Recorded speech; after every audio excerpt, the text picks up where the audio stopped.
ይህ አዋዜ ልዩ ሰበር ነው። የአሜሪካው ፕሬዝደንት ዶናልድ ትራምፕ ከኢራን ጋር በመካሄድ ላይ ያለው ጦርነት በሚቀጥሉት ቀናት ሊያበቃ እንደሚችል አስታወቁ።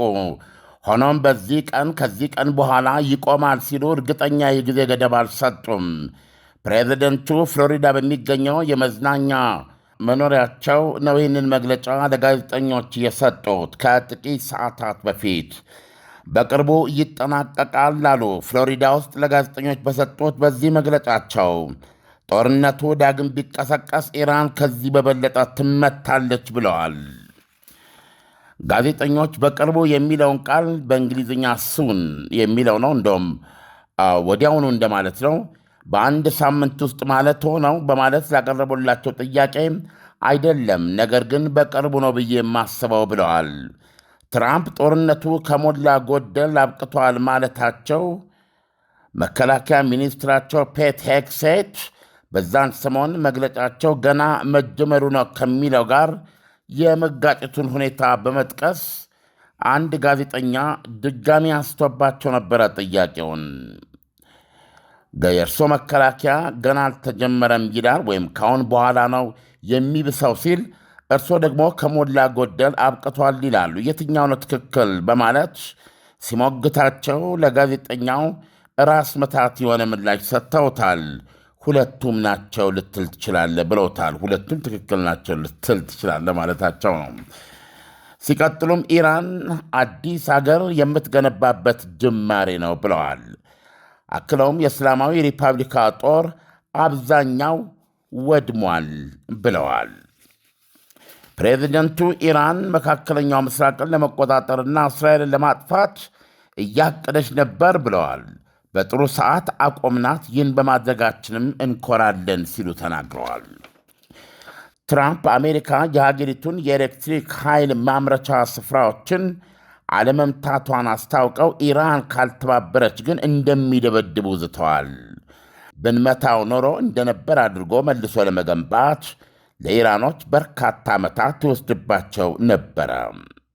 እንድናደርገው የሚያስገድን ነገር እስከሌለ እሱን ለማድረግ አንፈልግም ብለዋል።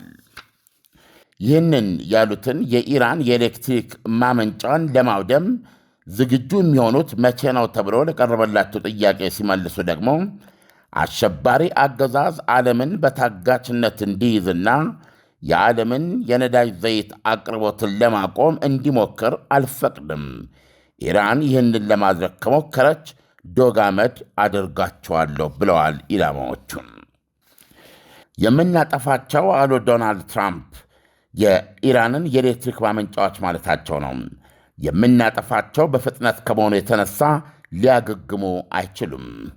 ጨዋታ እጫወታለሁ የሚሉ ከሆነ ከኔ ጋር ባይጫወቱ ጥሩ ነው ሲሉ አስጠንቅቀዋል። በለቡ መብራት ዲፕሎማሲ ሰፈር ለመኖሪያ ሆነ ለኢንቨስትመንት የሚሆኑ ቪአይፒ ፊት ለፊት የሚያዩ ቤቶችም ተለቀቁ።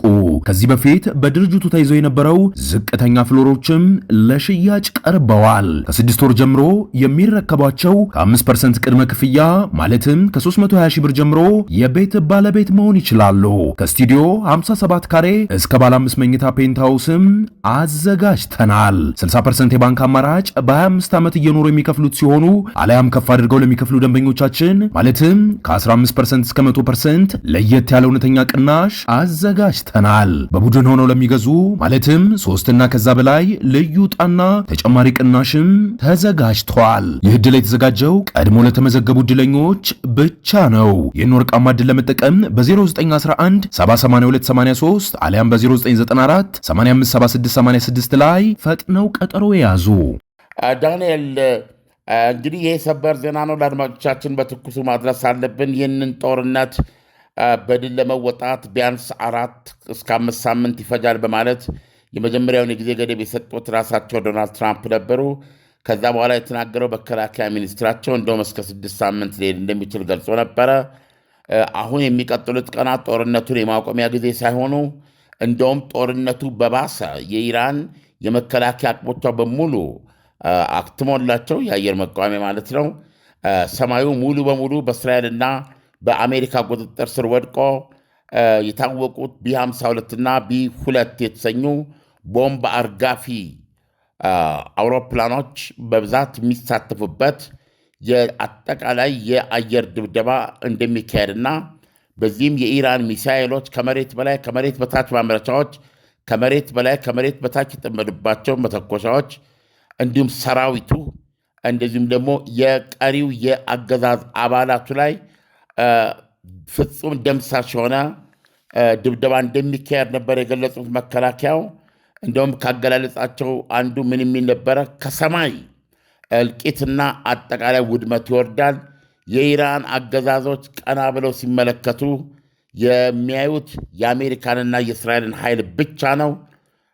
ይሄም ፋታ ሳይሰጥ የሚካሄድ ነው በማለት ነበረ ማስጠንቀቂያ የሰጡት። አሁን ዶናልድ ትራምፕ ደግሞ አሸንፈናል፣ ነገር ግን በበቂ አላሸነፍንም ነው ያሉት። ስለዚህ ይሁንና አሁን ያሉበትን ደረጃ ከሞላ ጎደል ጦርነቱ እንደተሳካ ኢራን ምንም የተረፈ ኃይል እንደሌላት ባህር ኃይሉ አየር ኃይሉ እንዳለቀ ገልጸው ሚሳኤሎችም በዚህ ደረጃ እንደተደመሰሱ በመግለጽ ጦርነቱ በሚቀጥሉት ቀናት ያበቃል ብለዋል። የተመረጠውን የአሊ ካሚኒ ምትክ ሞጅታዳ ካሚኒን አስቀድመው ሊቀበሉት እንደማይችሉ ገልጸው እንደነበርና አሁን ይሄ እየታወቀ እሱን መልሰው መምረጣቸው ትክክለኛ በጣም ትልቅ ስህተት እንደሆነ ገልጸው ከዚህ በፊት በሰጡት ማስጠንቀቂያ እሱ ለዚህ ብቁ አይደለም፣ የሚመረጡ ከሆነ ጊዜ ምንድነው አይሰነብቱም የሚል ማስጠንቀቂያ አላቸው። ስለዚህም እንደማይቀበሉት ገልጸዋል። ስለዚህ ቀጣዩ የኢራን መሪ ማን ይሆናል የሚለውን ራሳቸው ኢራኖች አያውቁም ብለዋል እና ፕሬዚደንቱ ማንን እዚህ ቦታ ላይ ለማስቀመጥ እንዳሰቡ ግልጽ አይደለም። ሞጅታባ ግን በዚህ ሁኔታ እንዲቀጥል እንደማይፈቅዱ ነው የገለጹት። ቀጣዩ መሪ በተመለከተ የቬንዙዌላን ምሳሌ ነው ያነሱት። ቬንዙዌላ አሁን የምትመራው በማዱሮ ጊዜ ምክትል በሆኑት ሴት ነው የምትመራው።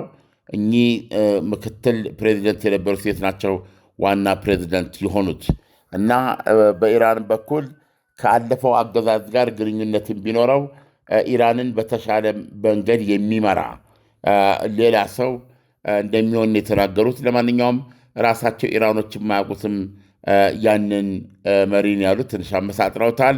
በሌላ መግለጫቸው ደግሞ አድማጮች እንደሰሙ የእኛን ዜና የሚከታተሉ አብዛኛዎቹ የኢራን መሪዎች ሌላው ቀርቶ ስልጣኑን በመረከብ አዲስ ይህን ለውጥ ያመጣሉ ብለው አሜሪካ ያጨቻቸው በሀሳቧ የያዘቻቸው መሪዎች ጭምር በጦርነቱ እንደተገደሉ መግለጻቸው አይዘነጋም።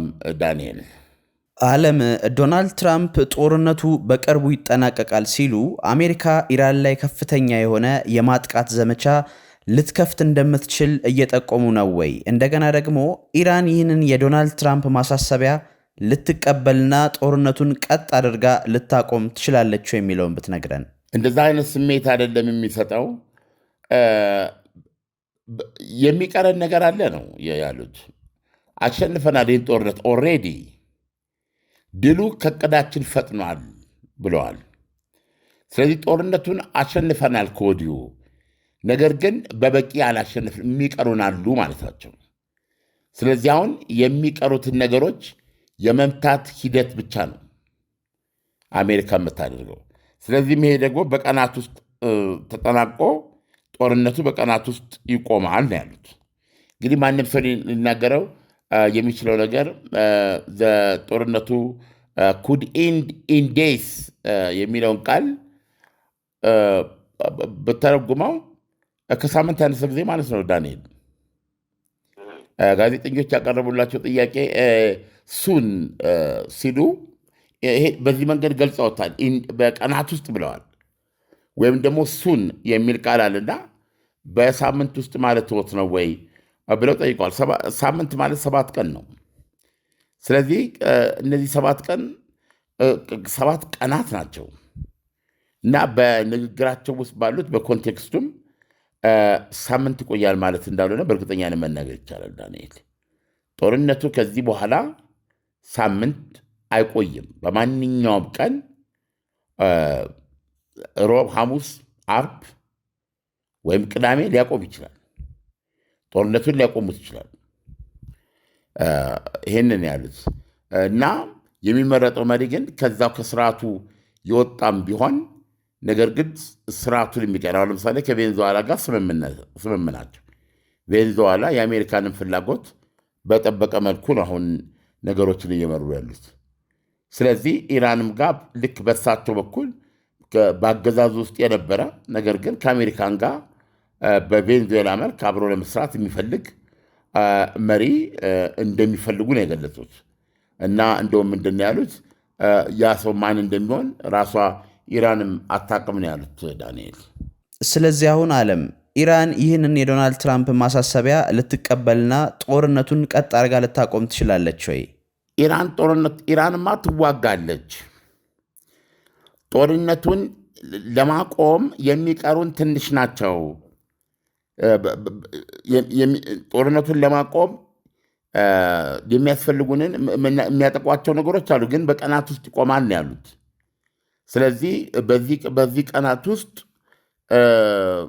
ምን አይነት ጥቃቶችና ውጤት እንደሚጠብቁ አይታወቅም።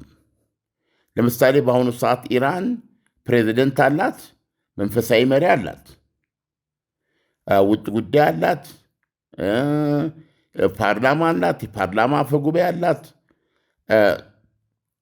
እንደዚሁም ሌሎች ባለስልጣኖች አሉ። ሌሎች በተዋረድ የመከላከያ አዲስ የተሾሙ አሉ። የእስላማዊ ዘቡ አዛዦች አንዱ ሲሞት ይተካካሉ። በዚህ ሁኔታ ነው ኢራን ያለችው እና የሚቀጥሉት ቀናት ጦርነት ምንድን ነው እነማን ላይ ያነጣጥራል ነው እንጂ አሁን ያልኩ መሪዎች ባሉበት ሁኔታ ይህ ጦርነት በሚቀጥሉት ቀናት ቢያልቅ በማንኛውም መመዘኛ ጦርነቱን ያቆሙት እነሱ እንጂ ኢራን አይደለችም። ስለዚህ ኢራን 100% ድል አድራጊ ናት። የኢራን አገዛዝ ድል አድራጊ ነው ወይም እንደዛ ነኝ ነው ብሎ ነው የሚያምነው። ምክንያቱም ይህ ጦርነት ሰርቫይቫል ነው ለነሱ፣ ከመፍረስ መዳን ነው። ስለዚህ ከዚህ አንጻር ከመፍረስ መዳንና አሁን ባደረጉት ጦርነት ክልሉን መካከለኛው ምስራቅን ሁሉ ጦርነቱ በማስገባት እንዳየው የነዳጅ ዋጋ $100 በላይ እንዲሆን አድርገዋል።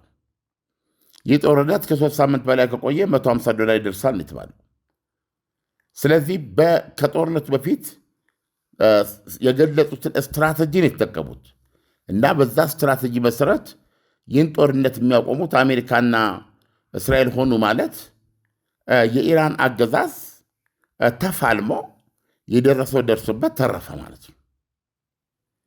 ከዛ በኋላ ደግሞ ፕሬዚደንቱ ሌላ ጊዜ ደግሞ መልሰን እንመታለን ብለዋል።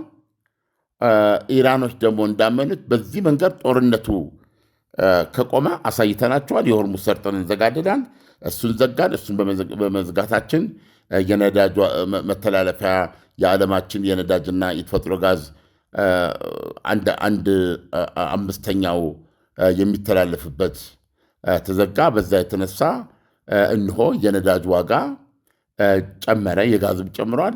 50% ምንድነው በ25% በአንድ ጊዜ ጭማሪ አሳይቷል። አሁንም ይህን ውጊያ ቢቀጥሉ በሚቀጥሉ 3 ሳምንታት $150 ይገባል። እንደውም ሲያስጠነቅቁ የነበሩት ለእነ አሜሪካ ይህን ጦርነት እየቀጠላችሁ በሄዳችሁ ቁጥር የነዳጅ ዋጋ $200 ድረስ ሊገባ ይችላል በበርሜል ያሉት። ያ ማለት ደግሞ ዓለም አቀፋዊ ኢኮኖሚያዊ ቀውስ የሚያመጣ የአንዳንድ ሀገሮች ኢኮኖሚ የሚያሰምጥ ወይም በዓለማችን ላይ የኢኮኖሚ ድቀት የምንለውን ሪሴሽን ሊያስከትል የሚችል ትልቅ ጦርነትን የማሸነፊያ አቅም ነው። ስለዚህ ይሄንን እንደምታደርግ ኢራን ገልጻ ነበረ። በዛ መሰረት ነው አሁን ያለ ነው። እንግዲህ ዶናልድ ትራምፕ በሚቀጥሉት የሚያደርጉት ድብደባና ውስጥ ለውስጥ ከኢራኖች ጋር የሚያደርጉት ምን እንደሆነ መስማት ይፈልግብናል እንጂ አሁን ቢያንስ እናንተ ስናወራ ባለው ኢራን ውስጥ ያለው ሁኔታ የሚቀጥሉትን ቀናት ሰርቫይቭ አድርጎ ጦርነቱ በዛ ቢቆም እውነቱን ለመናገር የጦርነቱ አሸናፊዎች የሚሆኑት ኢራኖች ናቸው። ከዛ በኋላም ዳግም ወታደራዊ ዘመቻ ይታስብብናል ብሎ ያምኑ፣ ዲተረንስም ፈጥረናል ብሎ የሚያምኑት ይሄ ነው ሁኔታው። ዓለም ይህንን ጦርነት አሜሪካና እስራኤል ቢያቆሙት በተመሳሳይም ኢራንም ታቆማለች ብሎ እርግጠኛ መሆን ይቻላል ወይ? 100%። ኢራንማ ይሄ ምንም ድብቅ የለውም፣ ከፍተኛ ድብደባ እየደረሰባት ነው። ከዓለማችን ሌላ አያሌ ሀገር ጋር ነው የገጠመችው። እስራኤል የመካከለኛው ምስራቅ ሌላ ሀያል ጦር ያላት ሀገር ነች። አየር ኃይሏ በመካከለኛው ምስራቅ መሳ የለውም። ስለዚህ ያላቋረጠ ከፍተኛ ድብደባ ነው ያደረጉባት። ኪሳራው እጅግ ግዙፍ ሊሆን ይችላል፣ በጣም ግዙፍ ነው ደግሞ። ነገር ግን ኢራን ይሄን ሁሉ ተቋቁማ እሷም በእስራኤል ላይ በአሜሪካ ላይ ለምሳሌ አሜሪካን ጦርነት ለማካሄድ በየቀኑ 1-2 ቢሊዮን ዋቴቨር ወጪ ታደርጋለች። የሰላጤው ሀገራት በሙሉ ዋጋ ከፍለዋል። በነዳጅ ንግዳቸው፣ በቱሪዝም እንደዚህም ደግሞ በትራቭል ጠቅላላ ክልሉ ታጋች ሆኖ ነው ያለው። ስለዚህ በዚህ ጦርነት ዋጋ ያልከፈለ የመካከለኛው ምስራቅ ሀገር የለም። ስለዚህ ዋጋ አስከፍለው ሲተኮስባቸው ተኩሰው ሬዚስት እያደረጉ እየተዋጉ እየተከላከሉ ባሉበት ሁኔታ ጦርነቱ ማብቃቱ ራሳቸውን እንደ አሸናፊ እንዲቆጥሩ ሊያደርጋቸው ተገቢ ነው ብዬ ነው የማስበው። ምክንያቱም የእነሱ የውጊያ ዓላማ በስልጣናቸውን ማትረፍ ስለሆነ ማለት ነው። ዓለም ለሰጠን ትንታኔ በጣም አመሰግናለሁ። መልካም አዳር ይሁንልህ።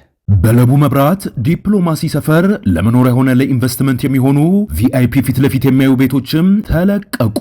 ከዚህ በፊት በድርጅቱ ተይዘው የነበረው ዝቅተኛ ፍሎሮችም ለሽያጭ ቀርበዋል። ከ6 ወር ጀምሮ የሚረከቧቸው ከ5% ቅድመ ክፍያ ማለትም ከ320 ሺህ ብር ጀምሮ የቤት ባለቤት መሆን ይችላሉ።